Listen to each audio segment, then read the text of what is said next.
Are you the quantum mechanics? Yes, we are the quantum mechanics. Also known as the justified ancients of woo-woo.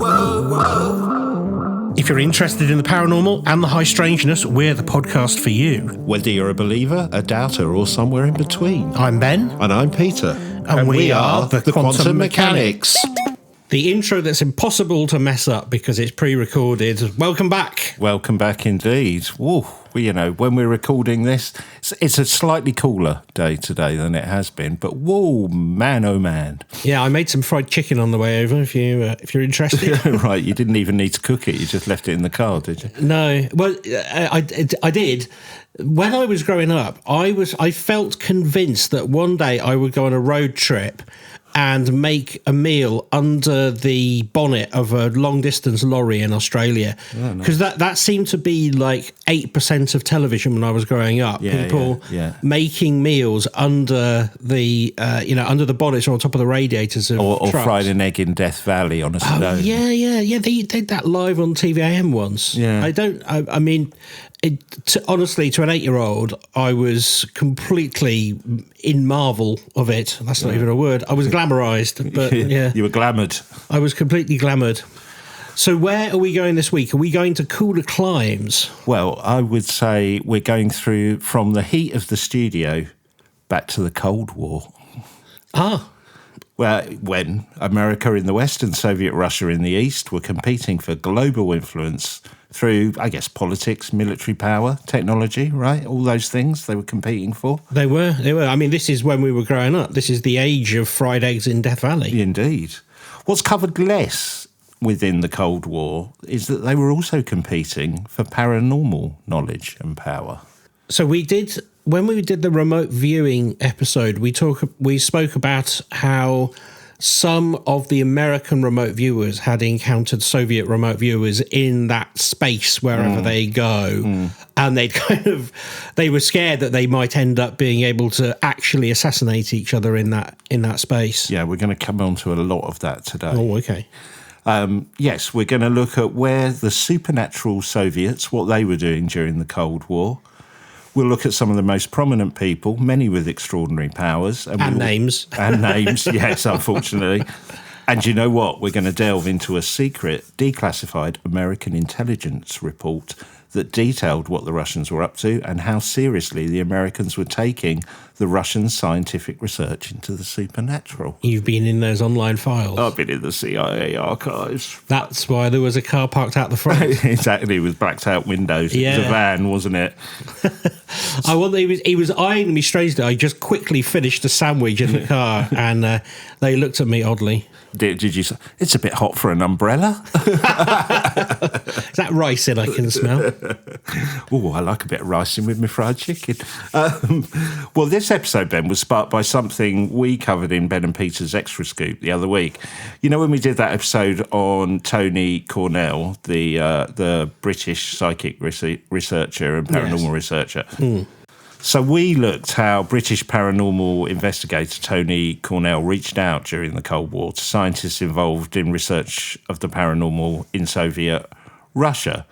And what really struck me when we were going over that is how Cornell described the Soviet approach to the paranormal as not focusing on what we would typically describe as ghosts or life after death. The Soviets' approach was not focused on the spiritual or proving that life after death exists. That was generally the focus of paranormal investigators in the West. The Russians seemed more interested in a more, I guess, scientific approach, investigating the phenomenon practically rather than the wider questions of what it might mean from a spiritual perspective. And I thought we could take a peek behind the Iron Curtain today and explore what the paranormal meant to those investigating in Russia post-World War II. And let's start by looking at, we did discuss this a little bit on the Extra Scoop, but why these different approaches by the East and West came about. I mean, interest in and the way the paranormal was shaped in the West, I guess had its roots in pagan tradition and then religion, angels, the Holy Spirit. Then you've got the Victorian era and the wartime obsessions with ghosts and spiritualism. You know what I mean? You can see why there was such a focus on, death and life and spiritualism, right? Yeah. But after the Russian Revolution in 1917, in the newly formed USSR, I guess many of these influences were banished or lost. You couldn't really take that approach. Then, after World War II, came the Cold War, and an article by a French journalist that sparked a kind of, I guess, paranormal arms race between East and West. Now, as we discussed on The Scoop, this paranormal arms race was likely started by an article by a French journalist named Jacques Berger. In December of 1959, the journalist and former intelligence agent wrote an article titled Thought Transfer, Weapons of War. It was published in a popular French science magazine. Now, in the article, he claimed a US nuclear submarine had successfully conducted tests in ESP, telepathically sending messages while deep underwater. Now, the article claimed the experiments had a 70% success rate. If this was true, that is incredibly significant. Nuclear submarines had the ability to remain underwater undetected for months on end. Their Achilles heel was they needed to resurface to send and receive messages and instructions. So that made them vulnerable. So if the Americans had found a way to send and receive messages via telepathy without the need to surface the submarine, that's an incredible military advantage, right? It is. I mean, it would take an enormous leap of faith and, I guess, evidence that a military planner or battlefield commander would rely on ESP. Yeah, a bit of telepathy. I mean, you couldn't base in launching nukes from a sub on, I'm getting something, I'm getting an N. Yeah. Oh, Yeah. I'm getting a U. I think they want us to launch the nukes. All right, go with it. Yeah. It's very, very different to I keep saying this, your Uncle Jack coming through and saying, you should wear those trousers. I just got a vision of somebody like just about to press the button and the psychic going, oh, no, sorry, don't use the nukes. Don't use the nukes. He says no. It was 2 knocks. It wasn't 1. Mary loves Dick. Mary loves Dick. But you see, I mean, we have all, the reason I play that, Derek Akora, it's the equivalent of putting Derek Akora on there and Yes. going, right, I think we should go and hide under the ice. Yeah. For 10 months. Well, I think you're on something, I mean, it all sounded great, right? 70% success rate. Ends up, the information the French journalists received was likely fake or a hoax. But by this time, both the Russians and the Chinese had taken it seriously. Well, Chinese as well. That's interesting. And certainly the Russians, the Soviet Union, decided to invest heavily in research into ESP and psi. In turn, so did the Americans, and so started a Cold War research race into psi, telepathy, and other paranormal phenomena. I get the feeling that though there were skeptics on both sides of the Iron Curtain, it created a feeling of, well, if there is something in this, we don't want to be the ones who miss out, right? Why not? You need to, if it is true that there's this thing out there, we need to look into it. You can see how that happened. Absolutely. Right? Well, let's look at some of the early Russian pioneers of paranormal research, starting with Vladimir Durov. Bizarre as it may sound, Ben, one of the first people in Russia to conduct ESP experiments was a circus clown named Vladimir Durov. I've been waiting for that. Vladimir Durov. Yeah. That is at least a name that is pronounceable. Yeah. There's more to come that aren't. So alongside a successful career as a clown and a trapeze artist, Durov was Russia's most successful animal trainer. And in his work with animals, Durov believed he could communicate with them telepathically. Oh, he's going to get eaten by a tiger. He's not. 100%. He's not. With a group of scientists, including a scientist called Kaczynski, in the 1920s, they conducted the Soviet Union's first experiments into ESP. Over the course of 2 years, 1,300 experiments were conducted with a human sender trying to telepathically send commands to dogs. Okay. Now, the researchers concluded that humans could indeed telepathically communicate with dogs. Durov and Kaczynski describing it as human radio is what they described it as. Okay, that's an interesting way of putting it. Kaczynski saying, I quote, "I had to find in the human organism the element that was structurally and functionally similar to the basic components of a transmitting and receiving radio station." That's got my dog excited. Is he talking about the pineal gland? I don't know. In one experiment, Ben, on November the 17th, 1922, Durov and another experimenter chose an object for a dog to fetch, a telephone book in a room down the hall from the laboratory. From the laboratory, I was about to say. The first time Durov tried to tell the dog, or obviously telepathically, the dog was called Mars, by the way, which I think is a great name. So the first time he tried to transmit this message, get the book, the dog ran from the armchair where it was seated to the middle of the room. So didn't kind of get the book, right? The second time they tried it, the dog tried to close the room's door. So it was getting something, right? The third time, however, he went through the door, into the hallway, into another room, and searched about. The dog found the telephone book, grabbed it in its mouth, and brought it back to the original room. Okay, that is quite eye-opening. Despite the first two unsuccessful attempts, the experiment must be considered as highly successful, Kaczynski wrote. Which it would, because that's not a simple instruction, is it? No, it isn't, no. And it's not like bringing a ball back or something. No. Now, critics will point out that these experiments lacked controls and, rigour, but they were some of the first Russian tests into the power of ESP. And if that thing with the dog is true, that's quite amazing. Another important figure in Russian paranormal research was Leonovich Vasiliev. Now, Vasiliev was a psychologist and parapsychologist at the University of Leningrad. In 1921, he was working, I love this, at the brilliantly named Beketlev Brain Institute. Couldn't make it up, could you? That's like something out of Bond, is it? Isn't it? Yeah. The Beketlev Brain Institute. He conducted multiple experiments into ESP and telepathy over the years. He also experimented with techniques using hypnosis and psychedelic drugs like mescaline. In one experiment, he drugged a participant and placed different objects into sealed boxes, asking the subject to describe what was in each box. Neither the subject nor Vasiliev knew what the boxes contained. Out of the 10 tests, the subject completely correctly identified 2 and partially identified 5 of the contents in the sealed boxes. Now, these were quite a range of objects in these sealed environments, including red coral, a postage stamp, a compass, and petrol in a test tube. Wow, okay, yeah, very diverse. Now, Vasiliev believed that ESP may have been inherited from our distant ancestors, perhaps lost over time. So almost, a skill we had and then we've lost as we've developed. Well, that was something you were saying. It makes perfect sense evolutionarily. Yeah. If we can, know that a lion is stalking us or something. And the prevailing view at the time was telepathy was connected to electromagnetic fields.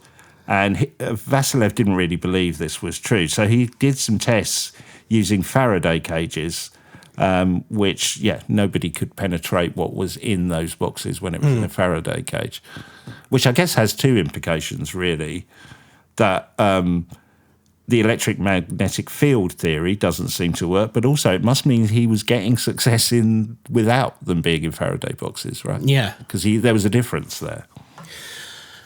And see, I think that's interesting as well, because the Faraday, obviously he was sort of going with a hypothesis there, but that would translate to, our Derek Akoras and everybody in that space, they wouldn't be able to use their abilities if they're in a car.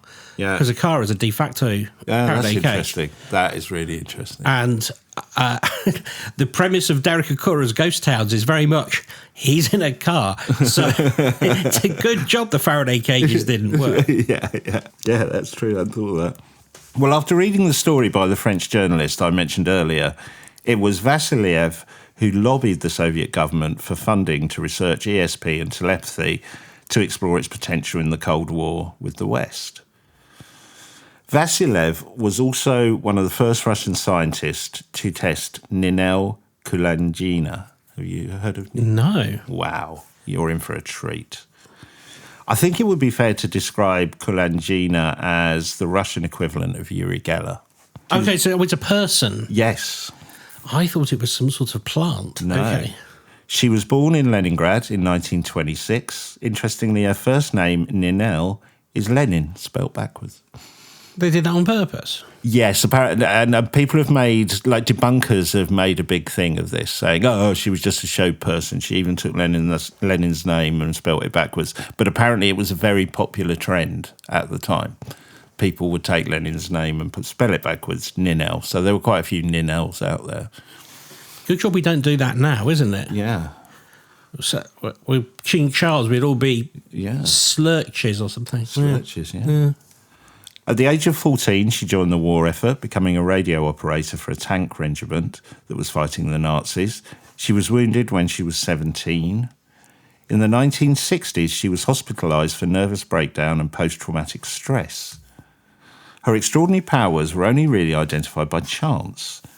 In 1963, while listening to the radio with her husband, there was a story about a woman who, when blindfolded, could identify colours by touching them alone with her fingers. So not seeing them, but could touch something and tell you what colour it was. On television in the 80s, I saw that on one of those, mysterious television Like programs. Arthur C. Clarke Mysterious World type thing. Yeah, because also, like Chinese kids who could read by just holding the book, all of that sort of thing. Yeah. Well, Ninel, while listening to this radio broadcast, declared that she could do that, and that while in hospital, she was able to pick out the colour of sewing thread she needed without looking inside the bag that was in there where it was contained. Her husband didn't basically buy a word of this, and he said, right, we'll do a test. I'm going to get a blindfold, and I'm going to ask you to show me. In repeated experiments, she showed that as well as correctly identifying hidden colours, she could read hidden text. So that goes back to what you were saying. She could discern the dates on coins and accurately reproduce simple drawings made by her husband, who was sat in a separate room. It's a bit remote viewing in that sense. Yeah, that's sort of Uri Geller vibes. Now, what followed was years of investigation and hundreds of tests by Russian and later in her life American scientists, which continued until her death in 1990. She also began to display abilities in psychokinesis. In tests, often conducted in laboratory conditions, objects such as matchsticks, small boxes, cigarettes, salt shakers and wristwatches were placed in front of her on a table. Objects were placed between 1 or 2 metres away from her. Generally, she would make these objects move towards her without touching them. Later, she developed the ability to move them away from her as well. So initially, it's not just coming, but yeah, all these objects. She was also able to spin compass needles 360 degrees, stop a clock pendulum, I love this next one, prevent scales from unbalancing when extra weight was placed on one side. That's quite a niche skill. A niche skill. I'm not sure what the application of that is, but it's pretty cool though, right? It is, but that sort of goes up there with, is able to squeeze ketchup bottles at 100 yards. That'd be good. Get that last bit out of the ketchup bottle. I bet she could have done that. Yeah. She also appeared to hold the power of life and death literally in her own hands. In one test, she stopped a frog's heart from beating. In another, she brought back a seemingly dead fish in a tank that went on to swim for several minutes. She could cause burning pain by lightly touching someone's skin. In one example, 2 of the scientists described feeling heat and pain from a light touch of her hand, and they retained burn marks. Okay. Across all her psychokinetic tests, it's claimed she had a success rate as high as 80%.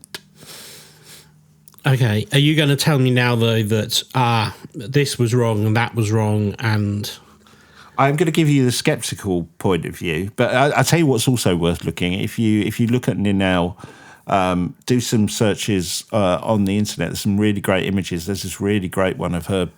It's a photograph, obviously not a video, but she is literally holding a it looks like a table tennis ball in midair. She's just doing that, and it's floating. Oh, really? Yeah, it's incredible. So by doing that, you mean she's just got her hands apart and this thing is suspended? Yeah. As if someone was kind of supporting a crystal ball, but it's not touching their hands. Okay. Thank you for describing that, because I was just waving my hands around, which doesn't really work on a podcast. I was just scrambling for those listeners listening in colour. Yeah, so those you watching in black and white. How?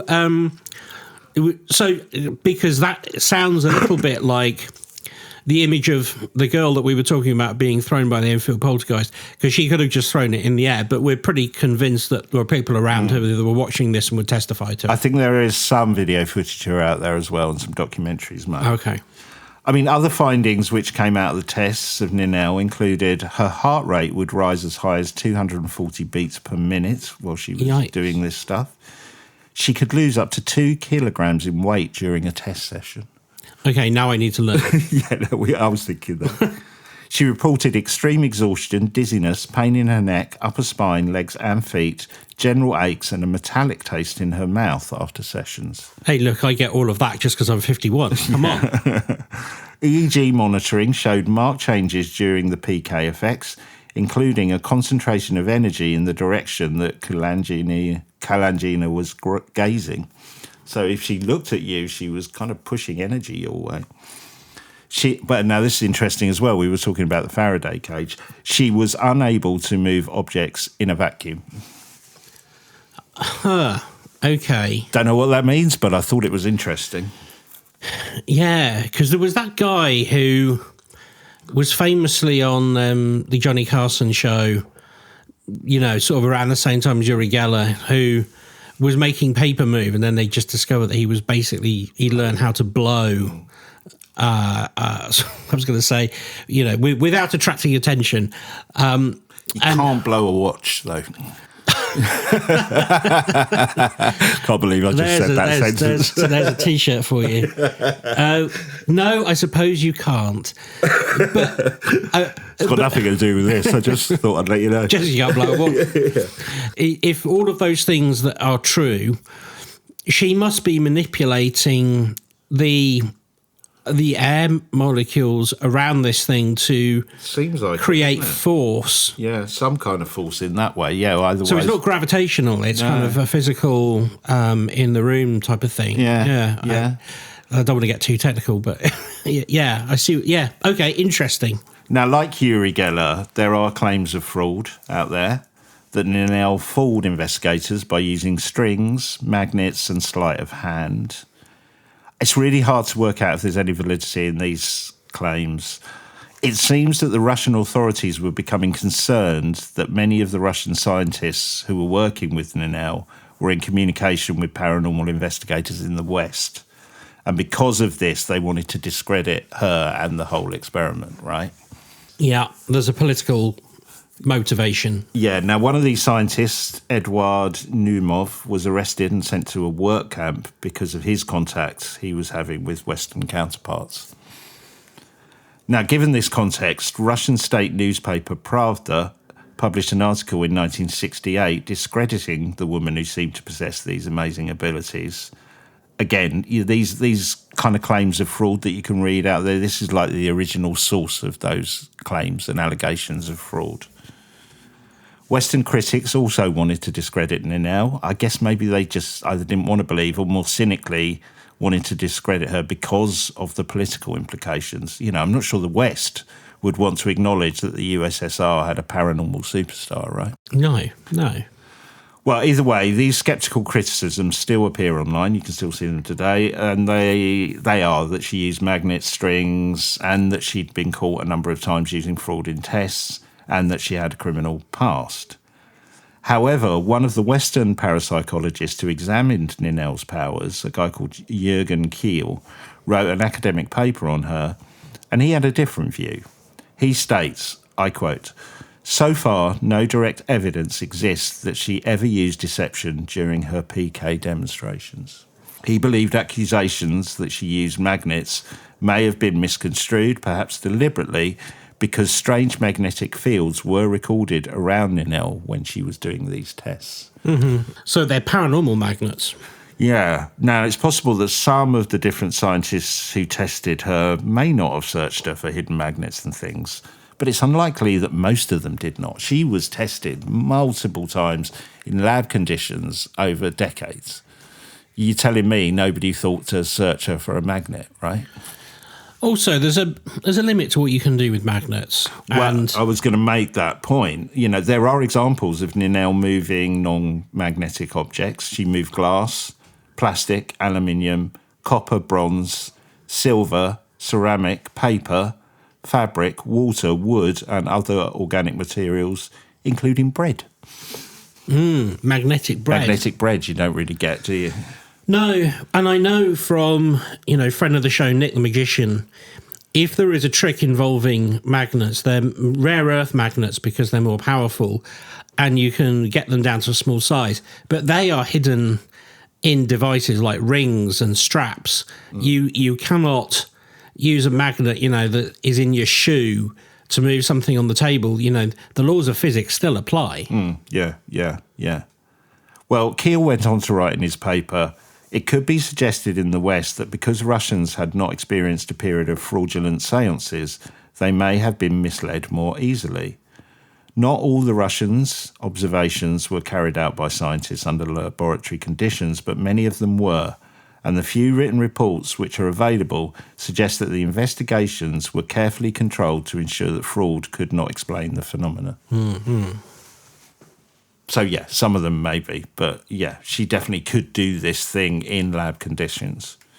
Now, according to paranormal journalist K.M. Westein, Ninel herself pushed back heavily against these accusations of fraud. This is amazing, this next bit. A police investigation some years followed complaints that Ninel was acting as a fraudulent psychic. This was brought up in the course of a 1986 when Ninel sued a popular monthly magazine, Man and Law, which was published by the Soviet Ministry of Justice. Man and Law. Man and Law. That's coming soon to ITV4. Yeah. Man is a man. Yeah. John Mann and Sebastian Law solve cases in rural Oxfordshire. Rural Oxfordshire, yeah. John Mann. So There's a spin-off called Man's Man, where his son takes over. Sorry, anyway. It's all right. She took this magazine to court for allegations that they said she was a fraud, so she was suing them. Now, published by the Soviet Ministry of Justice, right? So several Russian witnesses testified in her defence, including reputable scientists, a journalist, a documentary filmmaker, and others. One was Numov, who pointed out that Ninel had shown no desire for publicity or profit. Amazingly, the jury ruled in her favour, finding that the magazine could not produce any tangible evidence of fraud by her, although it stopped short of endorsing her abilities. But the court ordered the magazine to publish a retraction and an apology. Wow. Yeah. So that's a big deal. Just think about that for a second. She took a Soviet state-sponsored magazine to court in Russia and won. I would never have thought that would have happened. Incredible, right? Yeah, that lends a huge amount of credibility. Yeah. Well, at the start of her story, I compared Ninel to Uri Geller, but actually, if you look at the abilities she displayed over a number of years in laboratory conditions, she kind of makes Uri look like a bit of a gifted amateur, doesn't she? And we go back to the question of motivation here that we often talk about. She didn't do this for financial gain, and the intention it brought her was often negative. So she wasn't getting any kind of she didn't want the publicity either, but she was tested for a number of years, both in the East and the West, and there was something there. How did she end her day? She just sort of... Yeah. She was never locked up or anything like that. She just... No, I think lived in Russia until she passed naturally. Yeah, I think, obviously then kind of spent some time when the wall came down, spent some time in the West as well, being checked out and tested. Well, Ben, if you thought Ninel was brave for taking on a Soviet-era magazine, the next person we're going to talk about took it to another level. He was a psychic called Wolf Messing, who during his career managed to draw the wrath of Adolf Hitler and Joseph Stalin. Oh, no. You don't want to piss them off, do you, really? Not really, no. So Messing was born to a Jewish family in Warsaw, Poland in 1899, although other sources say it was 1874. So either 1899 or 1874. Late 1800s, should we just say that? Yeah. He would go on to become a successful stage hypnotist and psychic. In terms of his life story, it's quite difficult to separate the truth from the legend, but I've been through a number of articles about him, and I'll do my best to give you what I think happened. Messing left home at an early age, running away and catching a train from Poland to Berlin. During this train journey, the first signs of his telepathic abilities were revealed. When he boarded the train, he had no money and no ticket. He hid under a seat to avoid the ticket inspector, but he got caught. Messing picked up an old piece of newspaper off the floor, handed it to the ticket inspector, saying, "Here is my ticket." Devon Brown, okay. The ticket inspector looked at this tatty bit of newspaper and said, weirdly, he said, "You're an odd duck, you know. Why are you hiding when you've got a ticket?" Yeah, well, that is that. I say it's the trick Devon Brown does, doesn't he? I've seen him do that in a like a horse racing betting shop, a betting shop. That's what they're called. Yeah. And he goes up and says, "This is the winning ticket," when it's not, Right. and they pay out. Yeah. Well, after living hand to mouth on the streets of Berlin, Messing was given the opportunity to showcase his telepathic abilities by the Busch Circus. We're back to the circus again, Ben. His act... You're a bit late on the button. I know. I was reclining, enjoying the story. I need to touch my horn. His act consisted, this sounds very Darren Brown as well, of mind reading. And then he had this trick where he'd get the audience members to think of an action or activity in their mind, and then he would mimic it. Oh, So, I don't know, cleaning the floor or riding a bike or whatever, and that's then quite he'd good. just do it. That's quite a good visual thing for the stage. Yeah. But, okay, I mean... He described the process as people's thoughts come to me as pictures. Right, okay. Somewhere between 1913 or 1915, it's either one of those two dates, while performing with the circus in Vienna, Messing was introduced to Albert Einstein and Sigmund Freud. Oh. Freud decided to test Messing's telepathic abilities. Freud communicated a command to Messing using his mind. It was, go to the bathroom cupboard and pick up some tweezers, return to Albert Einstein, pull out from his luxuriant moustache 3 hairs. I mean...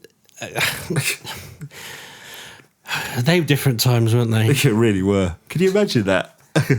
What are you doing? I'm just following my psychic sense. Come here with that moustache. Well, Messing duly obliged, returning with tweezers in hand, and he picked out moustache hair from a stunned Albert Einstein. Oh, it gets obs. Freud and Einstein were left perplexed.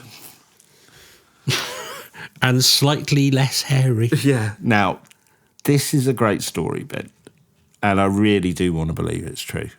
There is one problem, as Freud and Einstein did not meet each other until 1927. So at least 10 years after this event was supposed to have happened. So either someone's got their dates wrong or it's a tall tale. I hope it's true, though. I do hope it's true, because that is sensational. But would you not... Because in my mind, you would go, what are you about to do? I'm going to pull out 3 hairs. And you go, that's what I told him to do. You don't actually have to do it. Yeah. Because I'd sort of be like, ow, what are you doing? Ow. Get off my moustache. I mean, that would hurt. It was luxurious, though. It was luxurious. Yeah. I don't know. I'd like to think it's true, but it does smell a bit fishy. Yeah. I mean, those 3 men. Yeah. And that he decides to do that, not anything else in the world, but that. I think that's odd. Okay. Were you saying Einstein's moustache smelled a bit fishy? Well, I just think you would go for soul for lunch. That does get in the old tash. Yeah. Mind you, Dover Soul is splashing the cash. Yeah. Anyway, so to have a story like this made up about him, if this is kind of in the oldest sense of the word, sort of like citizen yellow journalism, it means that somebody believes in him and is trying to put forward stories that embellish his powers, that sound believable, but maybe not. Yeah. Well, other famous faces that were reported to have visited Messing for predictions included Mahatma Gandhi and Marilyn Monroe. I don't think they came together. Now, that would have been good if they'd have had a phone call. Right, we're going to go and see this psychic. Okay, yeah, well, we can share an Uber. What is there any note of what he did? No, okay. No detail of that. He got him to pluck some hair out of Marilyn Monroe's beard or something. Yeah, okay. Now, one of Messing's predictions ended up with him having a bounty placed on his head, and not the coconut. Oh, damn it, I was just going to say. No. In 1937, Messing made this prediction. If Hitler goes to war against the East, his death awaits him. Is this recorded? Do we know that he definitely said this? It's as recorded as we can be. Okay. Hitler did say that he was going to do this. Hitler, who we know had a bit of an obsession with the paranormal, became afraid of Messing's powers, and he put a bounty of 200,000 marks, and it was offered for his capture. Now, the value today would translate to nearly $2 million. Yeah, I was going to say that is quite a lot of money, but why would he have to put a bounty on his head? Couldn't he just go and get him? I guess, yeah. But people do, don't they? Yeah, I suppose. It was reported that Messing, and this seems a little bit more unclear, it was also reported that Messing was captured by the Gestapo and put in prison, but used his telepathic powers to convince the guards to release him. Oh, that would have been good. I should be outside this cell. Yeah. Yes, he should be outside this cell. Now, whether that's true or not, he did flee Germany for the Soviet Union. So he'd left Germany to escape the wrath of Adolf Hitler, but in fleeing to the Soviet Union, he quickly drew the attention of another dictator, Joseph Stalin. Yeah, he went in the wrong direction, mate. He really did. Stalin heard that Messing had entered the country and ordered the psychic to be brought to him. Bring me the psychic. Stalin was curious whether this man did really possess extraordinary powers or was just a talented showman. No, he better not be trying to pluck his moustache. Yeah, I wouldn't do that, would you? No. Now, it's claimed that Stalin set Messing a number of tests to prove he really did have paranormal powers. The first test was that Messing had to gain access to Stalin's heavily guarded country house and get to the leader's private living quarters without being detected. And shot. Yeah. I mean, yeah, if you fail, that's bad. So I assume he did it.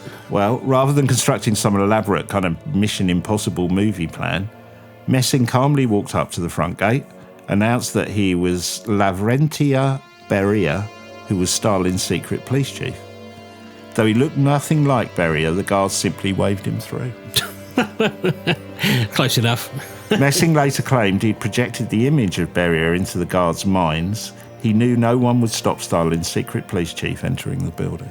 Ah, so there was a paranormal element. He wasn't just like, no. I'm definitely him. No, he said he telepathically made his face look like Beria. Okay. Now, the second test Stalin set Messing was a bank robbery. Right. Messing must rob the state bank of 100,000 rubles, I guess in today's money, roughly around $500,000. Messing walked into the bank, handed over a blank piece of paper and told the cashier it was a cheque for 100,000 rubles and he wanted it to be cashed. The cashier collected the money and handed it over. The cashier later recalled that the blank piece of paper had looked like a legitimate cheque. Oh, the old blank bit of paper trick. I mean, this is the same trick as he did on the train guard. Yeah, and again, The third test involved Messing being held in a government building, one where no one could leave without showing proper paperwork. So yeah, a bit Doctor Who-like, this one. He escaped the building with guards reporting he'd shown them official paperwork. Messing claiming it was just a blank card, a bit like psychic paper, they call it in Doctor Who, don't they? Yeah. So yeah, same trick. Just said, look, here's my official paperwork. And they said, yeah, fine, on you go. Can you imagine how handy this would be? Like, just in life, being able to convince anybody of anything written down on your bit of paper Yeah. would be incredible. Okay. You'd have the best seats at every gig, wouldn't you? Oh, you know, I've got the deeds to this house. Have you? Yeah, yes. yeah. Oh, right. Okay, that's your house. I was then. thinking smaller. Well, bungalow. Well, in terms of what happened to Messing after these tests, versions vary. The most likely is that after passing Stalin's tests, Messing asked the Soviet leader to conduct proper scientific experiments into his powers, but Stalin refused. However, later discovered official documents talk of state agencies conducting quote-unquote observations on Messing, but they didn't sound anonymous. It does sound anonymous. They didn't reach a definitive conclusion as to the nature of his abilities. He was allowed to do some shows as a magician and mentalist, though this was limited until after World War II ended. Even then, Messing was not allowed to refer to his abilities as supernatural or paranormal. The term psychological demonstration was allowed by the Soviet authorities. Yeah. Okay, I can understand that. I mean, yeah, I'm just doing magic. Yeah. Because there's a real danger, I suppose, in that situation where if people believe you have real powers, you could challenge the government. Yeah. You could accidentally become a messiah-like figure. So yeah, I can understand why they would say that. But also, it's in that culture of Soviet Russia, like you were saying, you can't be religious, you can't have anything. All beliefs must be science beliefs. Yeah. So yeah, okay, that's amazing that he was allowed to practice though. Yeah, well, I think as well, Stalin, the story goes, Stalin was still in regular contact with him, kind of kept him around the place almost like a court magician, basically. It's also claimed that Messing told Stalin the exact date the Soviet leader was going to die, March the 5th, 1953. It's a bit sad, though, Ben. In his later life, he was reportedly very sad and lonely after the death of his wife in 1960, and he himself died in November 1974. Again, there are claims that he predicted the date that he would die, but yeah, don't know if they're true or not, but yeah. I wonder if he was allowed to keep the money he stole from the bank. Probably not. You'd probably want to give it back, wouldn't you? Well, I don't know, unless Stalin was like, if you do it, it's yours. Yeah, maybe. As your reward. Fascinating. Okay. Really amazing, isn't it? And what is incredible are these sort of world, leaders that we know from dusty tomes and history books at school. They doubted their own sort of logic and was like, maybe this guy has got something. I mean, to do it that many times and then to sort of say, well, you can practice as a mentalist, but no more. It sort of says that Stalin believed that he had something, I think. Something going on, yeah, definitely. Yeah. This gives us some background on some of the main players in Soviet activities into paranormal. And it certainly led the American intelligence services to take the Russian interest in this area seriously, which led me again to the CIA archives. I love delving around in there. They are good fun. I came across a secret report dated the 22nd of March 1982, written by the Defense Intelligence Agency. This document was declassified in 2011. The report is titled, we love these titles, Defense Technical Intelligence Report, the Soviet Psychoenergetics Research Program. Psychoenergetics? Yeah. Okay, that's a good word. I don't think I've heard that word No, I've before. not heard that one before. And the forward alone seems to indicate that the American Intelligence Agency, in this case the Nuclear and Applied Science Division, who prepared the report, that they thought there was something in the research the Russians were doing. To quote a couple of sections of the forward, it states, while the topic of parapsychology is still considered a pre-science or an emerging science by many, recent worldwide research indicates a degree of maturation is occurring. There are improvements in experimental controls and techniques, and better instrumentation is now in use. There is also a trend to working with select individuals over a long period rather than working with a large number of people who have little motivation for parapsychological investigation.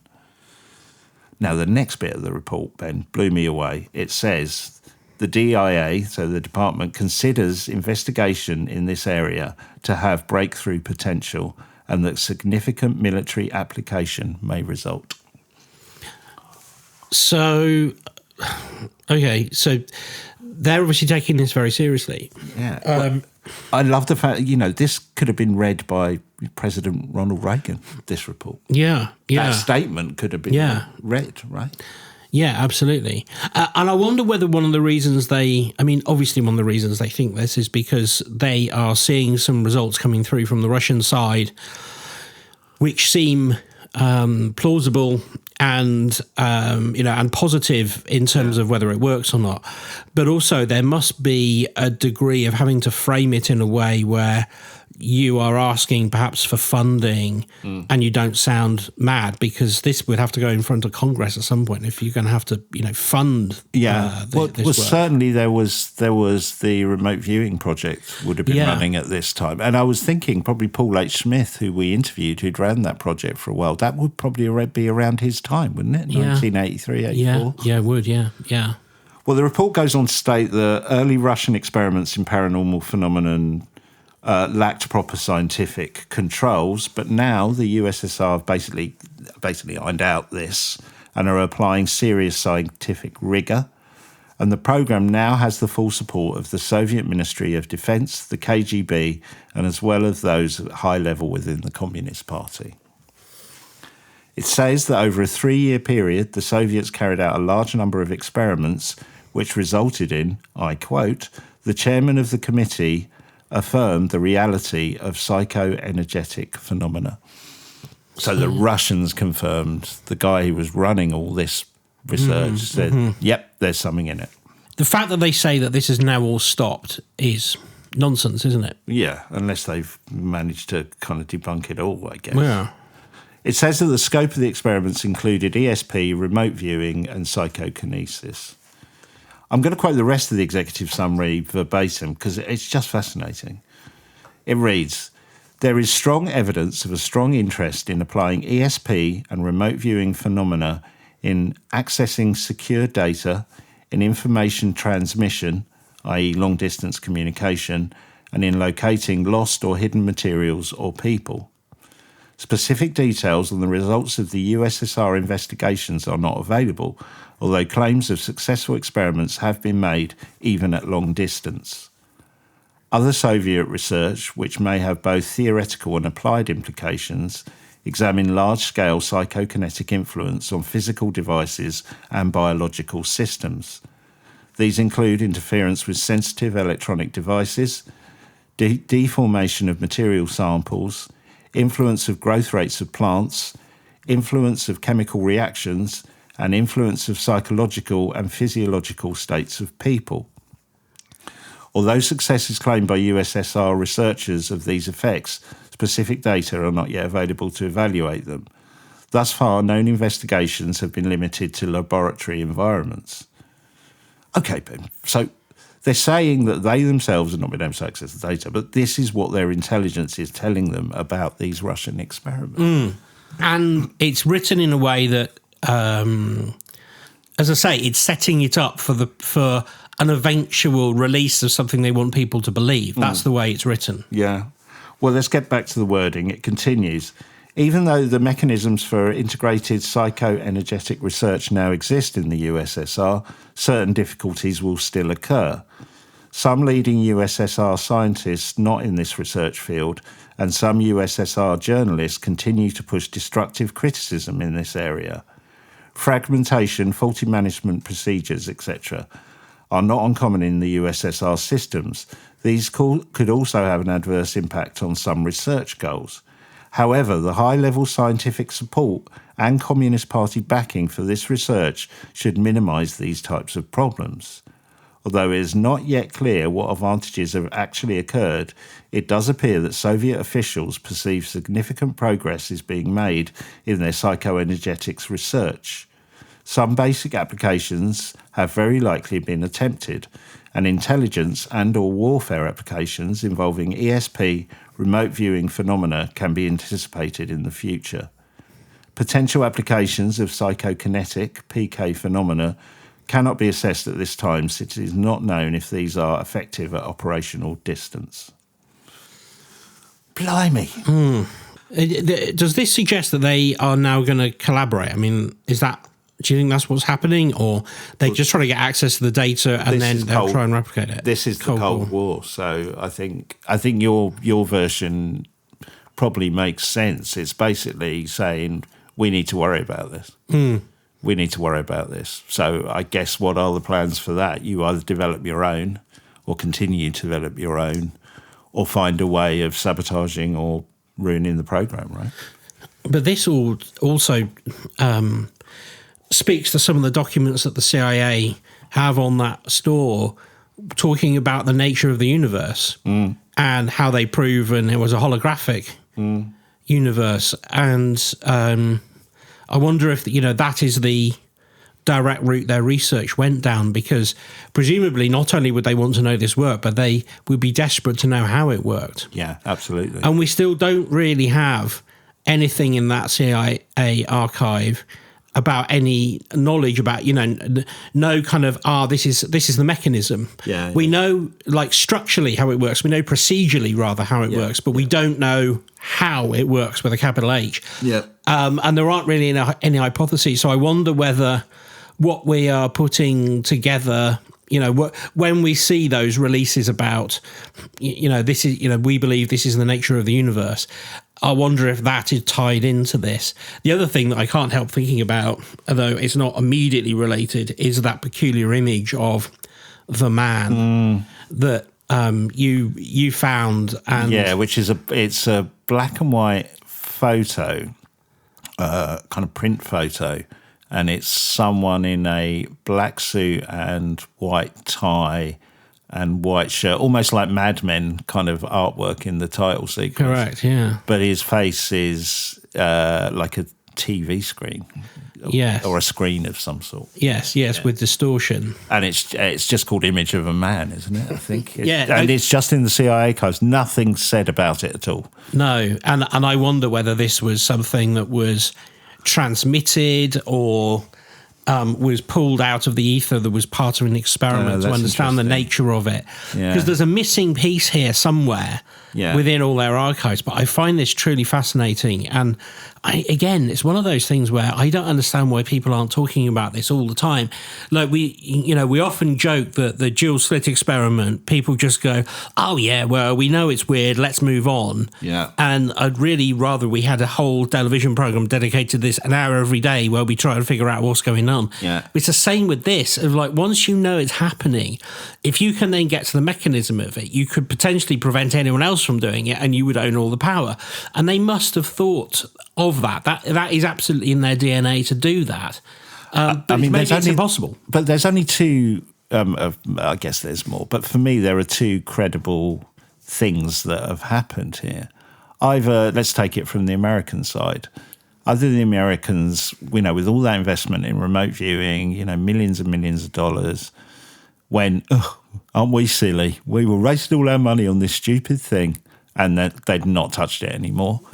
Or they've gone, whoa, hold on, there's something here. We've got to just keep this under wraps. You know what I mean? There can't be any in between, can there?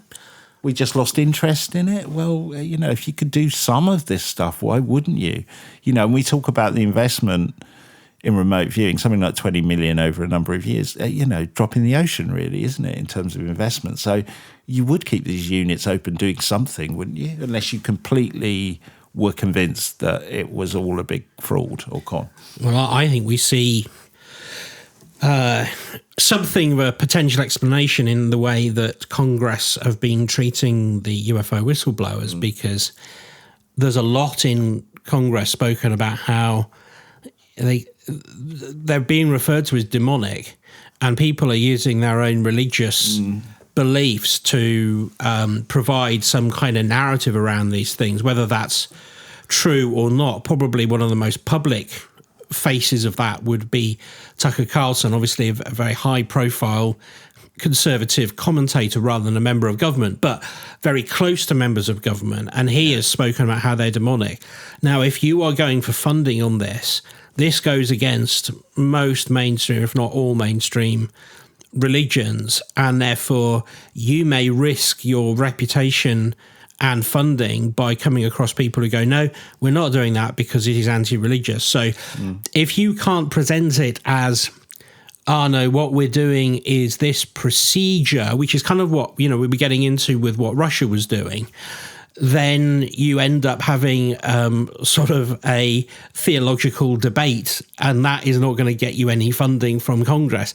So you just make it dark and you call it something else, and you change it, and then all of these papers that come out, they don't really attract, the attention. And by the time the paper comes out, it's happened, it's gone, no one's going to take the money away because it's already been spent. So I feel like that is perhaps what's going on here. Or the other thing we've talked about is the UFO UAP phenomenon and all the hearings, and that could be a distraction from this type of stuff. Yeah, it could. You know what I mean? Like, look over here, the shiny object in the sky with bright lights. That's really interesting. Don't look at this.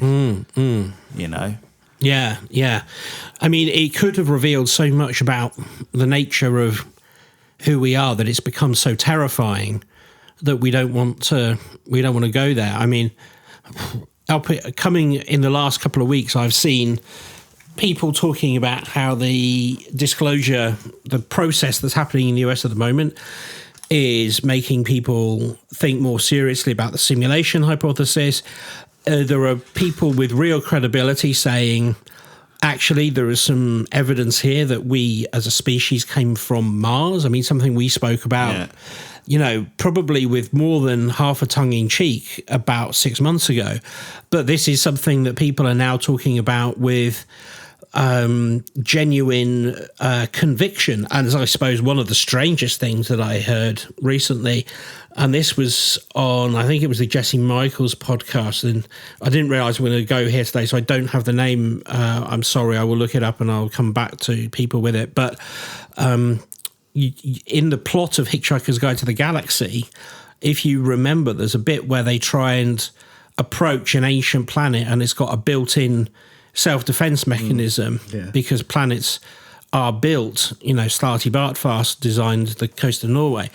So they're saying, this person is saying, what we might be seeing with UAPs is a planetary defense system that was built in at the time our planet was created by technological beings that we might call deities or gods even. And that is why they become so interested in nukes, because it's a planetary defense system. And what we're seeing is that defense system being put into action, which is why it is also so interested in military activities and earthquakes and all of that sort of thing. Stopping nuclear tests. But these voices are not now they're not so much in the giggle box. I mean, they are not so tin hatty anymore. They're not so tin hatty, no. And so that makes, people like us who sort of commentate from the outside of it, you don't know really what to believe, because you think that those things, they sound crazy, but are they so crazy when the CIA is taking all of this seriously? And again, it's not the fact that it happens, it's the mechanism behind it that is interesting. So yeah.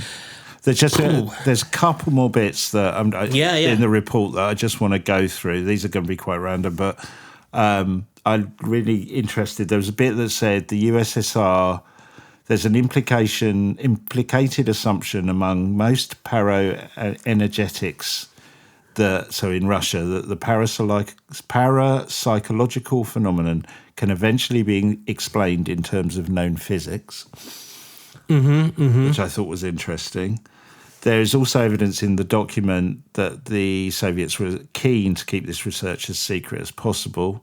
They issued directives preventing publication of experiments and research findings in the scientific press, and strict orders there was no contact made with Western paranormal researchers.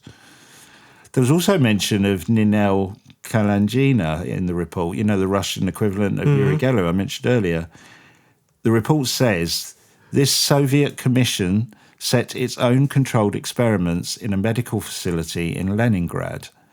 The object was to evaluate Kalangina's apparent ability to project images onto sealed, unexposed photographic paper under strict controls.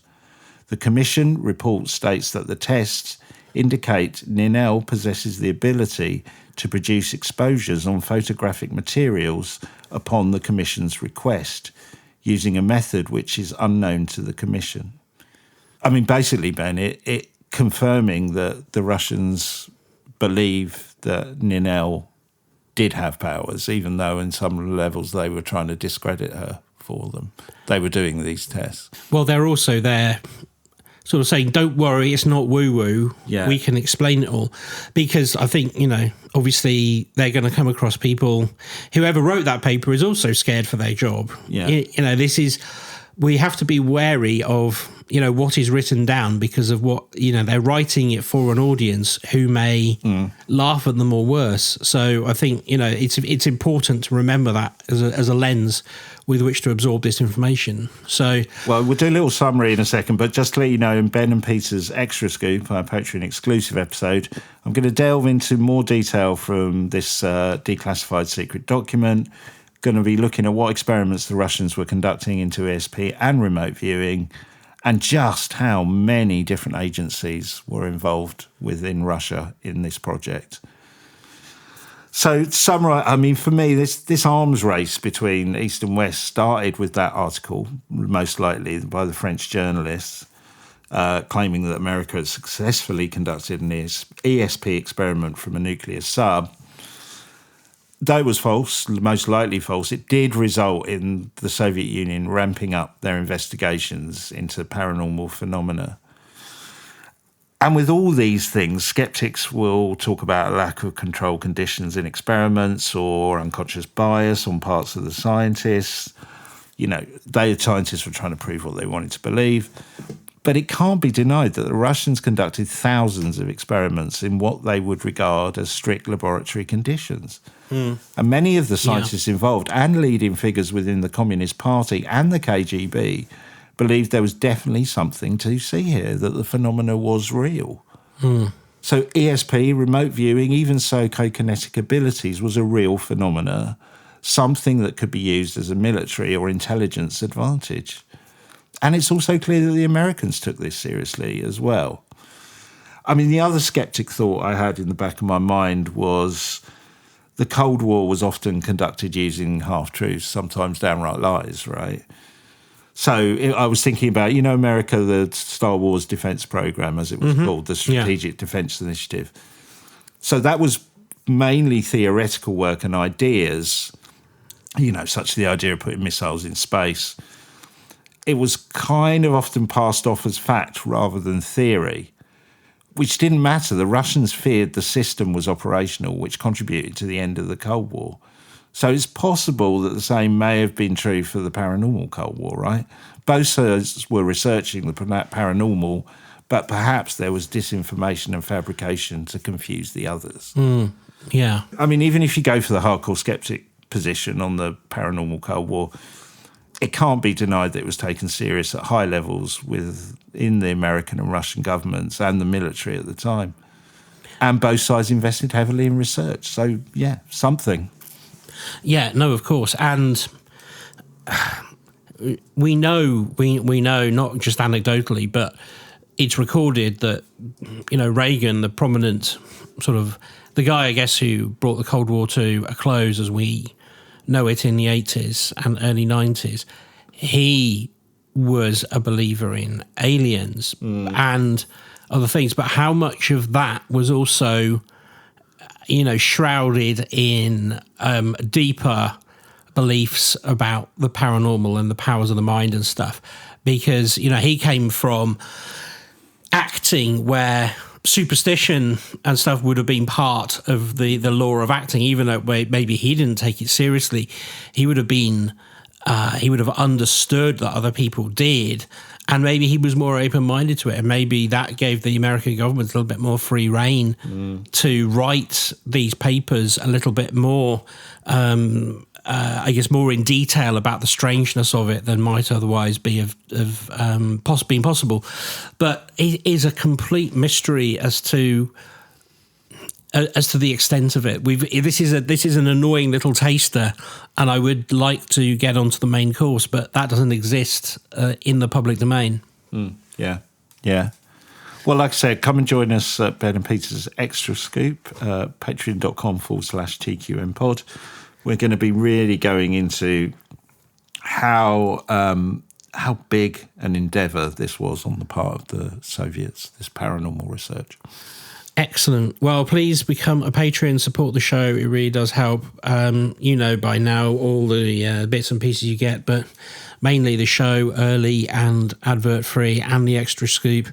And the now becoming better used, because I'm getting better at it and everyone's getting better at it, the Discord server over there. Come and say hello to Steph, who is our long-term moderator on there, who is lovely and will welcome you in. It's like a hot bath. Well, when weather's like this, it's a cold bath. Yeah, cold bath would be good. All right, cool. And I will see you next week with my episode. No problem. We'll see you then. See you then. Goodbye. Bye.